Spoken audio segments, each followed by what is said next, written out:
Hello दोस्तों, स्वागत है आप सभी का हमारे इस YouTube चैनल AHSEC अड्डा पर।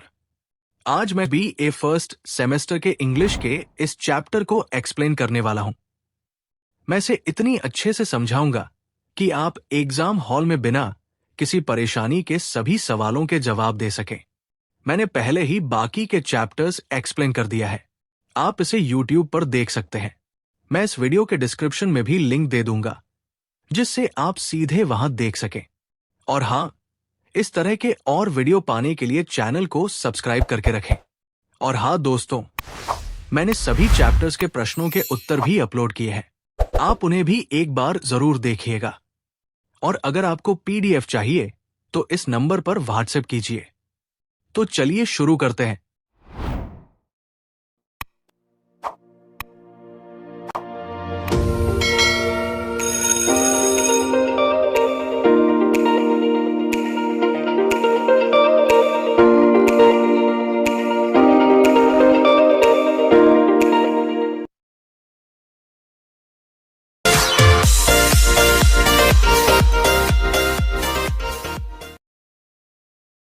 दोस्तों, इस वीडियो में मैं लास्ट 3 टॉपिक्स को कवर करूंगा।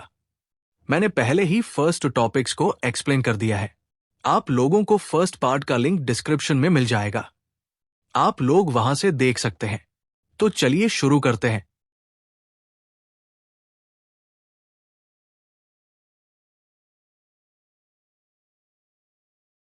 Medieval and renaissance English theatre. आज हम बात करेंगे एक ऐसे लिटरेरी जर्नी की जो इंग्लिश थिएटर के डेवलपमेंट का बैकबोन है, मिडिवल और रेनेसां इंग्लिश थिएटर। जब हम थिएटर की बात करते हैं तो हमें यह समझना जरूरी है कि यह सिर्फ एक आर्ट फॉर्म नहीं था, बल्कि एक रिफ्लेक्शन था सोसाइटी का, रिलीजन का, पॉलिटिक्स का और लोगों की जिंदगी का।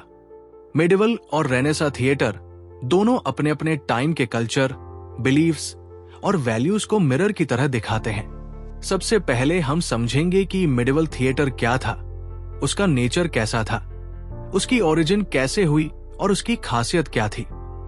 फिर हम बात करेंगे रेनेसां थिएटर की, जो एक नए आर्ट और इंटेलेक्चुअल एज की शुरुआत का सिंबल बना। मिडिवल पीरियड का थिएटर काफी हद तक रिलीजियस और मोरलिस्टिक नेचर का होता था। इस थिएटर की ओरिजिन चर्च से हुई थी। जब लोगों को डायरेक्टली रिलीजियस टेक्स्ट समझना मुश्किल होता था, तो चर्च ने बाइबलिकल कहानियों को विजुअली रिप्रेजेंट करने की सोची, ताकि कॉमन मैन तक रिलीजियस नॉलेज आसानी से पहुंच सके। 10वीं सदी के आसपास चर्च के अंदर छोटी छोटी एनैक्टमेंट्स की जाने लगी। इन एनैक्टमेंट्स का मेन फोकस होता था क्राइस्ट की लाइफ के इंसिडेंट्स, जैसे उसका जन्म, क्रूसिफिक्शन और रेसरेक्शन। धीरे धीरे ये एनैक्टमेंट्स चर्च की बाउंड्री से बाहर निकलकर पब्लिक स्क्वायर तक पहुंच गई। मिडिवल थिएटर का एक इंपॉर्टेंट पर्पस होता था मोरल टीचिंग और लोगों में एक सेंस ऑफ पाइटी जगाना।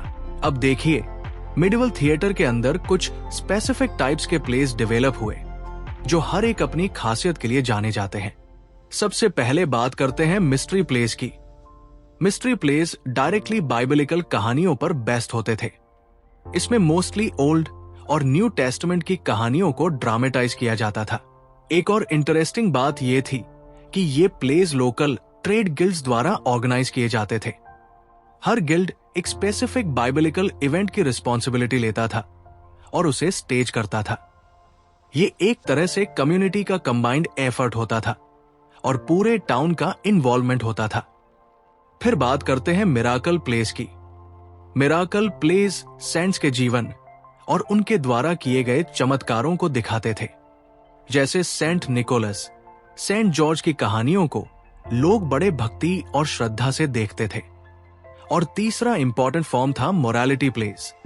मोरालिटी प्लेस एलेगोरिकल होते थे, जिसमें कैरेक्टर्स एब्स्ट्रैक्ट क्वालिटीज को रिप्रेजेंट करते थे, जैसे virtue, vice, good deeds, knowledge, death.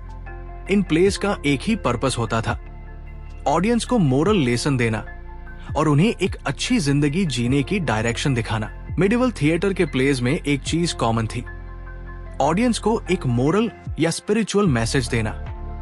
Theatre एक तरह से चर्च की एक्सटेंशन बन गया था, जिसका एम था लोगों को सही और गलत का फर्क बताना। Medieval place generally outdoor perform किए जाते थे, मार्केट प्लेस, टाउन स्क्वायर या फेयर ग्राउंड्स में। स्टेज मूवेबल वैगन्स पर बनाई जाती थी, जिसे एक जगह से दूसरी जगह ले जाया जा सकता था। इससे लोगों तक बाइबलिकल स्टोरीज ले जाना आसान हो जाता था। कॉस्ट्यूम सिंपल होते थे, लेकिन वो कैरेक्टर्स को पहचानने लायक जरूर होते थे। मिडिवल थिएटर ग्रेजुअली डिक्लाइन होने लगा जब सोसाइटी में न्यू आइडियाज आए। जैसे जैसे रेनेसा की हवा चलने लगी और ह्यूमनिज्म के आइडियाज लोगों तक पहुंचने लगे, लोग सिर्फ रिलीजियस और मोरल थीम से बोर होने लगे। चर्च की पावर भी धीरे धीरे कम होने लगी और थिएटर एक नई डायरेक्शन लेने लगा, सेक्युलर, इंडिविजुअलिस्टिक और आर्टिस्टिक। रेनेसांस इंग्लिश थिएटर का उदय। अब हम आ गए हैं रेनेसा इंग्लिश थिएटर पर। ये एक रेवोल्यूशनरी फेज था इंग्लिश ड्रामेटिक आर्ट के लिए। रेनेसा पीरियड ने मिडिवल रिलीजियस रिजिडिटी को तोड़ दिया और एक नए आर्ट और इंटेलेक्चुअल फ्रीडम की दुनिया बनाई। रेनेसा थिएटर की शुरुआत 16वीं सदी के आसपास हुई, जब इंग्लैंड में पॉलिटिकल स्टेबिलिटी आई और कल्चरल रिवाइवल हुआ। क्वीन एलिजाबेथ आई का रूल थिएटर के लिए एक गोल्डन एज बन गया। सबसे बड़ा चेंज ये था कि अब थिएटर का फोकस ह्यूमन एक्सपीरियंस पर शिफ्ट हो गया। अब प्लेज में लव, जेलिसी, एम्बिशन, रिवेंज जैसे यूनिवर्सल इमोशंस एक्सप्लोर किए जाने लगे। सबसे पहले बात करते हैं लैंग्वेज की। रेनेसा प्लेस काफी हद तक ब्लैंक वर्स में लिखे जाने लगे, जिससे एक नेचुरल और पोएटिक फ्लो मिलता था डायलॉग्स को। रेनेसा थिएटर में कैरेक्टर्स साइकोलॉजिकली कॉम्प्लेक्स होने लगे। अब वो वन डायमेंशनल रिलीजियस या मोरल सिंबल्स नहीं होते थे, बल्कि रियल ह्यूमंस जैसे फ्लॉज और स्ट्रेंथ्स के साथ प्रेजेंट किए जाते थे। प्लॉट्स भी काफी लेयर होने लगे। एक ही प्ले में मल्टीपल प्लॉट्स और सबप्लॉट्स इंटरवोवन होते थे, जो ऑडियंस को एंगेज रखते थे। रेनेसा थिएटर ने एक और काम किया, परमानेंट थिएटर बिल्डिंग्स की ट्रेडिशन को एस्टैब्लिश किया। स्टेज पर सीनरी मिनिमल होती थी और इमेजिनेशन पर ज्यादा एम्फेसिस होता था। एक्टर्स मेल होते थे, फीमेल रोल्स भी यंग बॉयज प्ले करते थे। ऑडियंस मिक्स्ड होती थी, नोबल से लेकर कॉमन लोग तक सब थिएटर देखते थे। थिएटर एक मास एंटरटेनमेंट का सोर्स बन गया था। रेनेसा थिएटर ने इंग्लिश लैंग्वेज और लिटरेचर को एनरिच किया। शेक्सपियर ने ही कई नए शब्दों और फ्रेजेस को पॉपुलर बनाया, जो आज तक इंग्लिश में यूज किए जाते हैं। इसने ड्रामेटिक फॉर्म को मैच्योर किया और ह्यूमन लाइफ की कॉम्प्लेक्सिटी को स्टेज पर उतारा। थिएटर सोसाइटी का मिरर बन गया, जिसमें पॉलिटिकल और सोशल इश्यूज रिफ्लेक्ट होने लगे।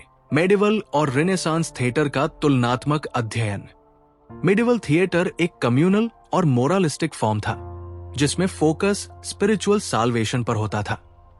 वही रेनेसा थिएटर ने इंडिविजुअल ह्यूमन एक्सपीरियंस और आर्टिस्टिक एक्सप्रेशन पर फोकस किया।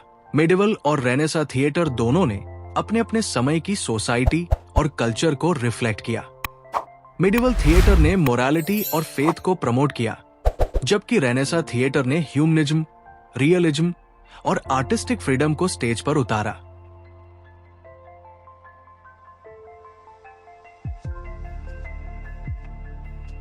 आज हम बात करेंगे एक ऐसे युग की पोएट्री की जो इंग्लिश लिटरेचर का एक गोल्डन चैप्टर माना जाता है, एलिजाबेथन और मेटाफिजिकल पोएट्री। ये दोनों ही फॉर्म्स पोएट्री के एवोल्यूशन के लिए बहुत इंपॉर्टेंट है और एग्जाम पर्पस से भी इनसे क्वेश्चंस जरूर पूछे जाते हैं। एलिजाबेथन पोएट्री एक स्वर्ण युगा की कविता। एलिजाबेथन एज यानी 1558 से 1603 तक का पीरियड क्वीन एलिजाबेथ आई के रूल का टाइम था। ये पीरियड इंग्लिश लिटरेचर के लिए एक गोल्डन एज था। इस समय पोएट्री, ड्रामा और प्रोज सभी ने एक नया आर्टिस्टिक लेवल अचीव किया। एलिजाबेथन पोएट्री ने ब्यूटी, लव, पैट्रियोटिज्म और ह्यूमन इमोशंस को सेलिब्रेट किया।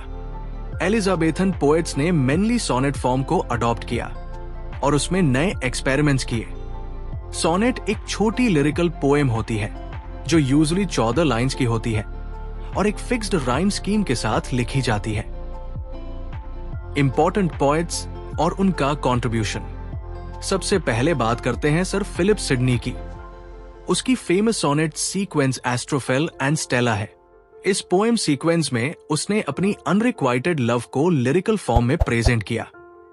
उसकी लैंग्वेज रिफाइंड और पॉलिश थी और उसने पेट्रार्चन सोनेट ट्रेडिशन को इंग्लिश में पॉपुलर बनाया। फिर आते हैं एडमंड स्पेंसर। स्पेंसर की पोएट्री एक यूनिक ब्लेंड थी क्लासिकल और नेटिव ट्रेडिशंस का। उसका एमोरेटी सोनेट सीक्वेंस और the Faerie Queene epic poem बहुत फेमस है। दी फेरी क्वीन एक एलिगोरिकल वर्क था जिसमें मॉरल और पॉलिटिकल थीम्स को ब्यूटीफुल इमेजरी के साथ दिखाया गया। और सबसे बड़ा नाम है विलियम शेक्सपियर का। शेक्सपियर ने सोनेट फॉर्म को एक नई आर्टिस्टिक हाइट तक पहुंचाया। उसके सोनेट्स लव, टाइम, ब्यूटी और मोर्टेलिटी जैसे यूनिवर्सल थीम्स को एक्सप्लोर करते हैं। उसके सोनेट्स की खास बात उनका डीप फिलोसॉफिकल टच और ह्यूमन इमोशंस की रियलिस्टिक एक्सप्लोरेशन थी। एलिजाबेथन पोएट्री की विशेषताएं। इस पोएट्री में ब्यूटी और लव को आइडियलाइज किया गया। पोएट्स ने नेचर की ब्यूटी को भी सेलिब्रेट किया। पोएट्री म्यूजिकल और लिरिकल होती थी जिसमें मेटाफर्स और सिमिलीज का बड़ी खूबसूरती से यूज किया जाता था। नेशनल प्राइड और ह्यूमन पोटेंशियल को भी एलिजाबेथन पोएट्री का एक की थीम माना जाता है। एलिजाबेथन पोएट्री में एक फ्रेशनेस और ऑप्टिमिज्म था जो रेनेसा स्पिरिट का प्रतिनिधित्व करता था। मेटाफिजिकल पोएट्री एक इंटेलेक्चुअल और फिलोसॉफिकल कविता। एलिजाबेथन पोएट्री के बाद जब हम 17वीं सेंचुरी की तरफ बढ़ते हैं तो हम मेटाफिजिकल पोएट्री का विकास देखते हैं। मेटाफिजिकल पोएट्स ने पोएट्री को एक इंटेलेक्चुअल और फिलोसॉफिकल डायमेंशन दिया। मेटाफिजिकल पोएट्री का मेन एम होता था कॉम्प्लेक्स आइडियाज को पोएट्री के जरिए एक्सप्लोर करना, जैसे लव का स्पिरिचुअल और फिजिकल कनेक्शन, डेथ का मिस्ट्री, टाइम की फ्लीटिंग नेचर और God human relationship. John Donne है मेटाफिजिकल पोएट्री का प्रमुख नाम। जॉन डन को मेटाफिजिकल पोएट्री का पायनियर माना जाता है। उसकी कविताएं डीप, फिलोसॉफिकल और लॉजिकल रीजनिंग से भरी होती है। उसने अपनी कविताओं में पैराडॉक्सेस, कॉम्प्लेक्स इमेजरी और विट का बहुत इफेक्टिव यूज किया। उसकी पोएम्स जैसे the flea, valediction, forbidding mourning, death be not proud इसकी स्टाइल के अच्छे एग्जाम्पल्स हैं। जॉर्ज हर्बर्ट, उसने मेनली डिवोशन और रिलीजियस पोएट्री लिखी। दी टेम्पल उसका फेमस कलेक्शन है। Andrew Marvell, to his coy mistress जैसी पोएम्स में उसने टाइम और मोर्टेलिटी की अर्जेंसी को एक्सप्लोर किया। मेटाफिजिकल पोएट्री की विशेषताएं। एक्सटेंडेड मेटाफर्स और अनयूजुअल कंपैरिजंस, जिसे कंसीट कहा जाता है, का यूज। स्ट्रॉन्ग इंटेलेक्चुअल और आर्ग्यूमेंटेटिव टोन। पोएटिक लैंग्वेज में विट और लॉजिक का फ्यूजन। स्पिरिचुअल और फिजिकल थीम्स का कॉम्प्लेक्स ब्लेंड। मेटाफिजिकल पोएट्री ने इंग्लिश पोएट्री को एक डीपर और मोर थॉटफुल डायरेक्शन दिया जो एलिजाबेथन रोमांटिसिज्म से काफी अलग था।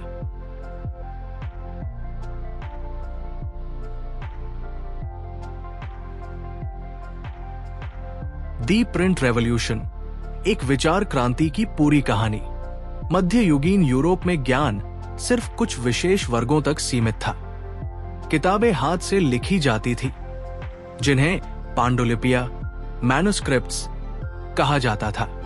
ये इतना महंगा, समय लेने वाला और कठिन काम था कि सामान्य लोग किताबें पढ़ने का सपना भी नहीं देख सकते थे। सिर्फ चर्च, राजा महाराजाओं या बड़े स्कॉलर्स के पास ही इनका अधिकार था। लेकिन 15वीं शताब्दी में जोहानस गुटेनबर्ग ने जब मूवेबल टाइप प्रिंटिंग प्रेस का आविष्कार किया, तभी इतिहास ने एक नया मोड़ लिया। अब शब्द कागज पर मशीन से छपने लगे और वही शब्द पूरे समाज को बदलने लगे। प्रिंटिंग प्रेस ने न सिर्फ किताबें छापी, बल्कि विचार, तर्क, असहमति और स्वतंत्रता को भी जनता तक पहुंचाया। पहला बड़ा बदलाव यह हुआ कि ज्ञान का लोकतंत्रीकरण, डेमोक्रेटाइजेशन ऑफ नॉलेज शुरू हो गया। पहले जहां एक किताब तैयार करने में महीने लगते थे, अब सैकड़ों किताबें कुछ ही दिनों में छपने लगी। अब किताबें सिर्फ लैटिन जैसी स्कॉलरली भाषा में नहीं, बल्कि लोगों की लोकल भाषाओं जैसे इंग्लिश, फ्रेंच, जर्मन में भी छपने लगी। इसका सीधा असर यह हुआ कि लिटरेसी बढ़ने लगी और लोग खुद पढ़कर विचार बनाना सीखने लगे। चर्च की मोनोपोली टूटी, क्योंकि अब बाइबल जैसे धर्म ग्रंथ भी आम लोगों की भाषा में उपलब्ध होने लगे। अब लोगों को चर्च की हर बात आंख मूंद कर माननी नहीं पड़ती थी। वो सोचने लगे, तर्क करने लगे। प्रिंटिंग प्रेस का सबसे बड़ा योगदान शायद यही था कि उसने विचारों को उड़ान दी। अब एक लेखक का पैम्फलेट या विचार सिर्फ एक शहर में नहीं, पूरे देश में और यहां तक कि यूरोप के कोनों में फैल सकता था। मार्टिन लूथर ने जब चर्च के खिलाफ अपने 95 थेसिस लिखे, तो वे प्रिंट होकर लाइटनिंग स्पीड से लोगों तक पहुंचने लगे।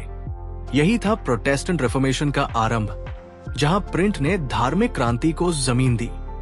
इसी तरह रेनेसांस के विचार, ह्यूमैनिज्म, साइंस, क्यूरियोसिटी भी प्रिंट के कारण ही पूरे यूरोप में फैले। विदाउट प्रिंट रेनेसांस सिर्फ इटली तक सीमित रह जाता। लिटरेचर और भाषा के विकास में भी प्रिंट का अभूतपूर्व योगदान रहा। पहले लेखक केवल राजा या किसी वेल्दी पैटर्न के लिए लिखते थे, लेकिन अब वे सीधे आम लोगों के लिए लिख सकते थे और उनकी रचनाएं बाजार में बिक सकती थी। एक नया लिटरेरी मार्केट प्लेस बना, जिसमें पोएम्स, पॉलिटिकल पैम्फलेट्स, सैटायर और फिक्शन बिकने लगा। इसी युग में रीजनल भाषाएं भी मजबूत लिटरेरी भाषा बनने लगी।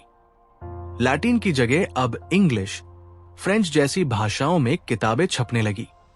विलियम कैक्सटन ने इंग्लैंड में सबसे पहले प्रिंटिंग प्रेस शुरू की और चौसर के वर्क्स को छापा, जिससे इंग्लिश लिटरेचर को नया आयाम मिला। महिलाओं और वंचित वर्गों को भी पहली बार ज्ञान की दुनिया में प्रवेश मिला। अब महिलाएं पढ़ने लगी, लिखने लगी और अपने अनुभवों को शब्दों में ढालने लगी। प्रिंटिंग ने उनके लिए वो मंच तैयार किया जो पहले सिर्फ पुरुषों के लिए सुरक्षित था। Pamphlet culture, political criticism, women's memoirs, इन सब में महिलाएं अब हिस्सेदार बनने लगी। इससे समाज में धीरे धीरे जेंडर कॉन्शियसनेस भी बढ़ने लगी। प्रिंटिंग ने सिर्फ आइडियाज को फैलाया ही नहीं, बल्कि पब्लिक ओपिनियन को भी जन्म दिया। अब राजा की पॉलिसीज पर पैम्फलेट्स छपते थे, चर्च की आलोचना होती थी और हर विचार का समर्थन या विरोध छपकर सार्वजनिक होता था। यही कल्चर आगे चलकर modern democracy, freedom of press और सिविल लिबर्टीज जैसी सोच की नींव बना। एनलाइटमेंट थिंकर्स जैसे राउस्यू, वोल्टेयर, लॉक आदि की राइटिंग्स भी इसी प्रेस के जरिए फैलती गई और लोगों ने क्वेश्चन करना सीखा। कॉलोनियल दुनिया में भी प्रिंटिंग प्रेस ने प्रभाव डाला। भारत में पहले पर्शियन और उर्दू में प्रिंटिंग शुरू हुई, बाद में बंगाली, हिंदी और अन्य भाषाओं में। 19वीं शताब्दी में जैसे ही हिंदी और बंगाली प्रिंटिंग बड़े स्तर पर शुरू हुई, उसी समय से राष्ट्रवाद, समाज सुधार और स्वतंत्रता आंदोलन को शब्द और शक्ति मिलने लगी। राजा राम मोहन रॉय, दयानंद सरस्वती, तिलक और गांधी जैसे नेताओं की आइडियाज भी प्रिंट के माध्यम से ही मासेस तक पहुंची। निष्कर्ष रूप में कहें तो दी प्रिंट रेवोल्यूशन सिर्फ तकनीकी परिवर्तन नहीं था, ये मानव इतिहास की सबसे बड़ी वैचारिक क्रांति थी। इसने हमारे सोचने, जानने, पढ़ने और विरोध करने के तरीके को ही बदल दिया। इसने दुनिया को एक नई दृष्टि दी, एक ऐसी दृष्टि जो क्वेश्चनिंग पर आधारित थी, ब्लाइंड फेथ के खिलाफ थी और इंडिविजुअल थिंकिंग को प्राथमिकता देती थी। विदाउट प्रिंट नीदर रेनेसांस होता, न रिफॉर्मेशन, न एनलाइटनमेंट और शायद आज की मॉडर्न वर्ल्ड जैसी डेमोक्रेटिक सोसाइटी भी न बन पाती।